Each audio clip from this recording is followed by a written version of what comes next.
Continuamos aquí en Rumbo de la Mañana. Son las 9:04, 9:04 aquí en el Rumbo de la Mañana y en todo el país. Tenemos el placer de contar con nuestra primera invitada a esta hora, que lo es la licenciada Telma de la Rosa, que es la presidenta de la Asociación de Instituciones Educativas. Nosotros hemos estado tratando el tema de la educación en estos momentos desde las distintas perspectivas que puede ser abordado, y una de ellas es el reclamo de las instituciones privadas de que se permita la enseñanza presencial, y Telma de la Rosa es un exponente de esta posición. De manera que bienvenida, licenciada, buenos días.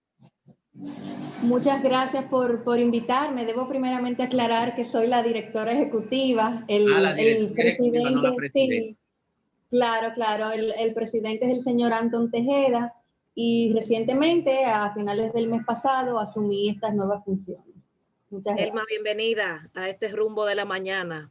Gracias. Telma, ustedes han estado planteando la necesidad de que se les permita las clases presenciales, independientemente de que hay un grupo que coincidimos con la necesidad de que hay aspectos como la lectoescritura y niños pequeños que sí necesitan este acompañamiento, pero en momentos en que la República Dominicana acaba de extender a 45 días este estado de emergencia, en momentos donde se anuncia de la cantidad de profesores en la parte pública con COVID, donde se dice que por el clima ahora viene a recrudecer un poco la cantidad de casos, ¿no parecería no ser el momento adecuado para hacer este planteamiento?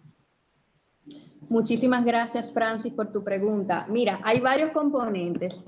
Lo primero es que hemos llegado a esta conclusión luego de analizar la data científica en ámbitos de infectología, pediatría, psiquiatría y psicología. Y vamos a hacer un poquito de historia. AINEP cerró voluntariamente los colegios antes que el Estado lo solicitara. Y nosotros solicitamos terminar el año escolar de manera virtual. Entonces, con esto se evidencia el interés de AINEP de siempre preservar la salud de los niños y evolucionando con la data, porque al principio había mucho desconocimiento y habían muchos dilemas con este tema. Deme un minutito, que mi niña está con la computadora y no le escucho. No te preocupes, Telma, que esto está en clases virtuales también, obviamente, ¿verdad, Telma Elisa?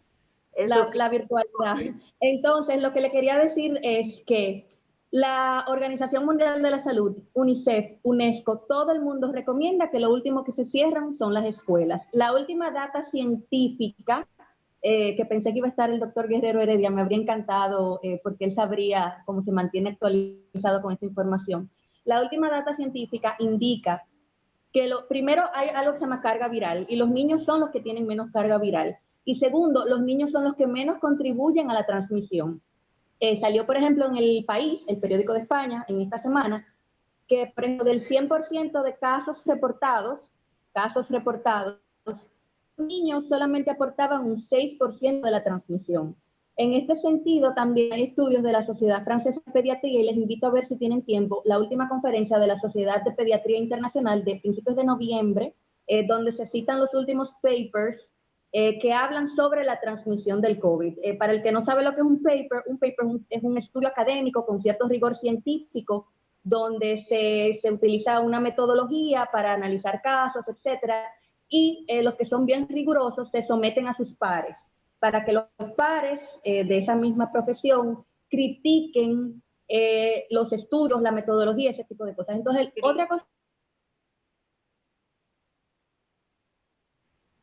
que sea obligatorio el retorno a las clases. Estamos pidiendo que cada familia tenga la posibilidad de elegir lo que más le conviene a ellos, porque es un derecho que le asiste.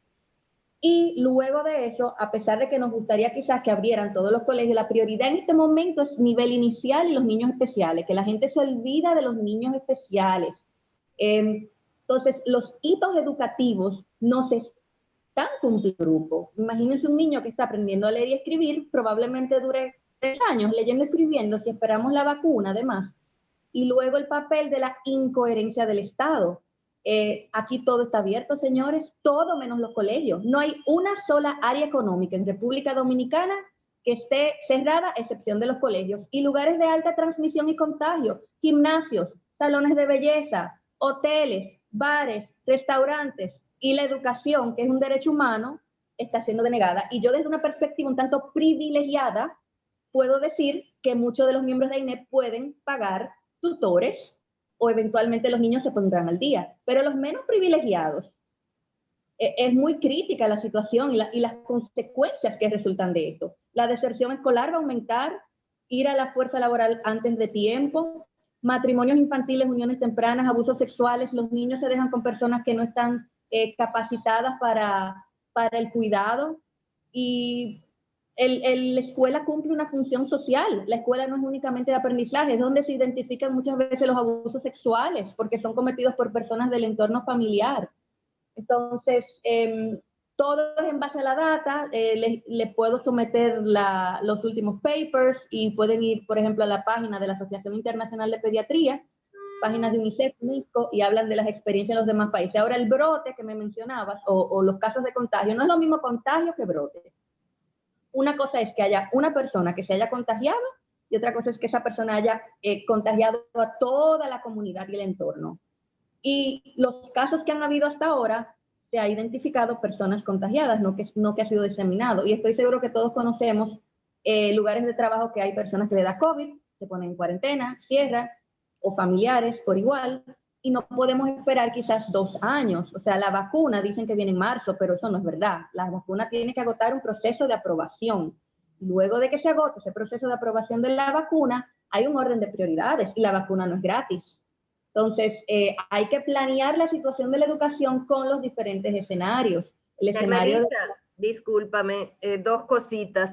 Conversamos con Telma Elisa de la Rosa, ella es directora ejecutiva de la Asociación Dominicana de Instituciones de Educación Privada, ¿verdad? Bien, Telma, hemos estado escuchando y los puntos que has tratado son sumamente importantes. Hablas de que ustedes han hecho levantamientos en el ámbito de la psicología infantil, en el ámbito de la salubridad y de lo que representan los niños como correa de transmisión que no tienen mayor índice. Pero me preocupa que no me hablas del aspecto sociológico, de ese entorno que suele rodear a los niños y de los comportamientos culturales que suelen tener. No sé si ustedes están demandando que las clases sean presencial solo en las instituciones que pertenecen a la asociación de ustedes, o si están hablando del sistema educativo en sentido general. Y me gustaría saber también qué valoración haces del esfuerzo que han hecho las autoridades por mantener activo el año lectivo 2020-2021 a pesar de la pandemia. Mira, ciertamente yo represento a los principales colegios del país, pero anteriormente yo estuve hablando de los privilegios, o sea que creía como que ahí se abordaba un poquito el tema de los menos privilegiados.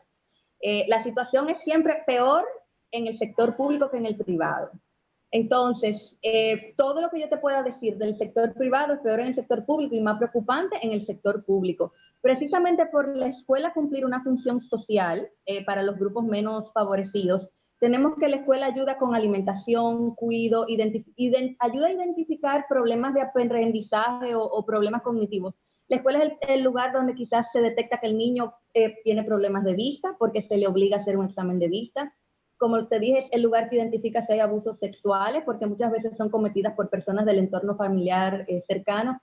Y si un niño tiene Asperger, autismo, todo ese tipo de problemas, que por eso quizás me habría gustado también hablar con el doctor Guerrero Heredia, que podría expandir un poco más. Y en ese sentido hay una recopilación de los papeles de psiquiatría últimamente. Entonces, sí nos preocupa. O sea, aunque yo abogo por, en principio, el sector privado, me preocupa el sector público y va a ser peor la situación en el sector público. Quizás hasta no debería de tocarlo porque mi hija va a tener un mercado laboral más favorable porque va a tener menos competencia, pero eso no es lo que a mí me interesa. A mí no me interesa que mi hija tenga un mercado laboral con poca competencia. A mí me interesa que República Dominicana mejore sus rankings en PISA, que ya ustedes saben cómo se va a afectar el ranking en PISA luego de esto. Entonces, yo te diría que el sector privado está preparado. Ya nosotros hemos agotado todos los canales institucionales para trabajar este tema. Hemos depositado propuestas.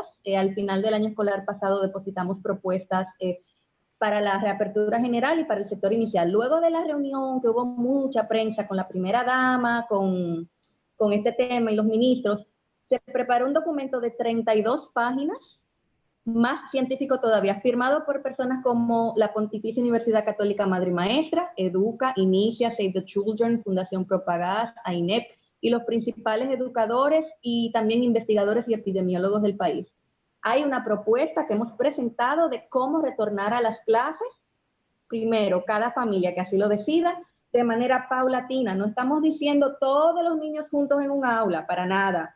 Grupos burbujas, pequeños, algunos días. Hay colegios que cuentan con suficiente espacio físico para tener las clases al aire libre.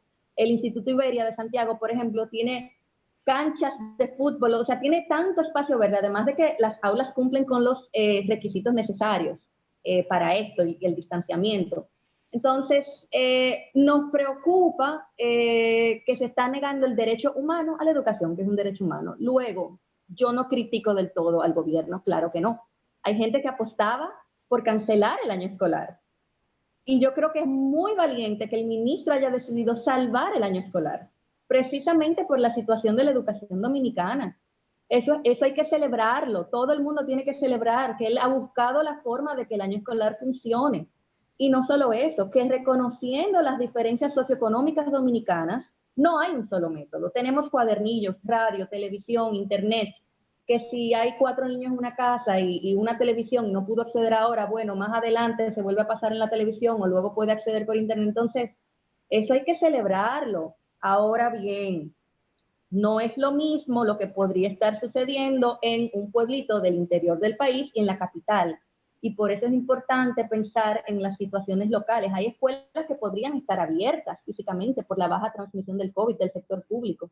Y el sector público y el sector privado, trabajando de manera conjunta, solucionamos esto porque aprenden de nuestros errores. Ya nosotros empezamos con la virtualidad desde agosto-septiembre. O sea, ya nosotros tenemos la experiencia, el gobierno acaba de empezar y ya nosotros le podemos decir que no funciona, no se están alcanzando los hitos educativos para los niños que llegan hasta la edad de la lectoescritura y de educación especial. Entonces, vamos a poco ir abriendo, respetando las medidas del lugar. El hecho de que haya una persona infectada no es un fracaso, el problema es si hay una transmisión comunitaria, porque todos conocemos ya personas que han tenido COVID y trabajo, y siguiendo los protocolos adecuados, se puede trabajar con el tema.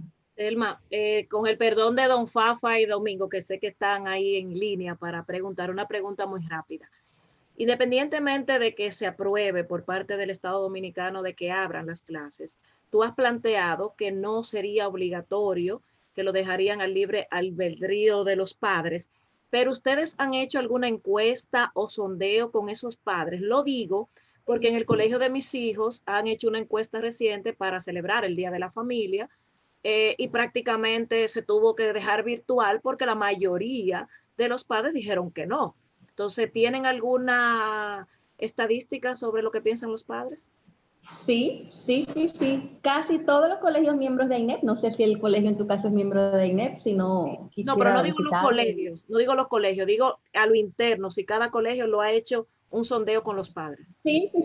Y las cifras que manejamos nosotros es que más del 60% de los padres, eso debe de haber subido sobre todo luego de haber empezado las clases, porque lo hicimos a los primeros días, pero luego de empezar las clases, que los padres se dan cuenta de cómo ha sido el tema educativo, sobre todo para estos grupos, estoy muy segura que las cifras han aumentado. Muchísimo más de un 60% está de acuerdo con la semipresencialidad de la escuela. Mira, Telma, ustedes han hecho ya un estudio para el sector privado y hacen recomendaciones para el sector público.